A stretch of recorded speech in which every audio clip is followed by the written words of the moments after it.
আজকের দিনটা আমি চা দিয়ে শুরু করলাম দেখো। আর এদিকে কাবলি ছোলা ভেজানো আছে, এটা এখন সিটি মারা হবে। আর দেবার্ঘ ওখানে আছে, প্রচণ্ড চিৎকার করছে, খেলা করছে। আর দেখো চা রেডি হয়ে গেছে, এখন আমি আমার বরকে দিয়ে দিচ্ছি। আর এদিকে চুলটা খুলে নিলাম, মাথাটা আঁচড়াবো, মাথা আঁচড়ে তারপর একটু ঘরটা ঝাড়ু দিয়ে আমি তারপর চলে যাব চা খেতে। তারপর আমি একটু রেডি হয়ে নিচ্ছি। আজকে সকালে আমাদের বাড়িতে হবে কড়াইশুঁটির কচুরি আর ঘুগনি। তোমরা কে কে খাবে বন্ধুরা, চলে আসো। আমার নাম ভিডিওতে ভিউজ হয় না বলে আমার মোটেও ভিডিও করতে ইচ্ছা হয় না। কী করবো, তাও মন চাই একটু ভিডিও করি, তাই করি। এই যে আমি এখন চা খাচ্ছি বসে বসে। চাটা খেয়ে নিয়ে চলে যাবো কড়াইশুঁটির কচুরি করতে। এই দেখো কড়াইশুঁটির কচুরি মিক্স পাউডার কিনে নিয়ে আসা হয়েছিল বাজার থেকে। তা এখন এটা আমি মিক্সটা গুলিয়ে রাখবো, কারণ বলেছে যে 20 মিনিট আগে এটাকে ভিজিয়ে রাখতে হবে।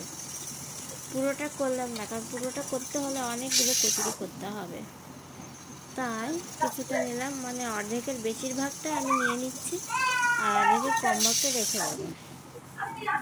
এটা একটু সামান্য একটু লবণ, একটু চিনি আর 1 কাপ জল দিয়ে এটাকে ভালো করে নেড়ে গুলিয়ে রেখে রাখবো।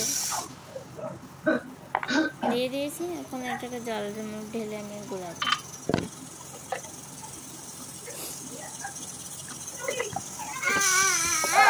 দেবারগুলো চিৎকার শুরু করেছে বাবা। দিচ্ছি, এবার দেখবে কতটা পরিমাণটা কতটা হয়েছে দেখাবো তোমাদেরকে। এই দেখো, এটা যেই কড়াই আমি পুর করবো যখন, তখন এটা কম হয়ে যাবে, এতটা জল তো থাকবে না, কমে যাবে হালকা। তারপরে এইদিকে কাবলি ছোলা এই ঘুগনিটা করবো, সেই জন্য আলুটা কেটে রেখেছিলাম, ওটা একটু হালকা ভেজে নিচ্ছি। আর এর মধ্যে দিয়ে দেবো পেঁয়াজ কুচি, এবার একটু টমেটো কুচি দেবো, মশলাটা দিয়ে একটু কষিয়ে নেবো। আর নাড়াচাড়া করে এবার মশলাটা দিয়ে কষাচ্ছে। দেখো কষানো হয়ে যাচ্ছে, ছোলাটা দিয়ে দিলাম। ছোলাটা কিন্তু ভীষণ নরম হয়েছিল আর খেতেও বেশ ভালো হয়েছিল, টেস্টি। তোমরা কি খেতে চাও বন্ধুরা?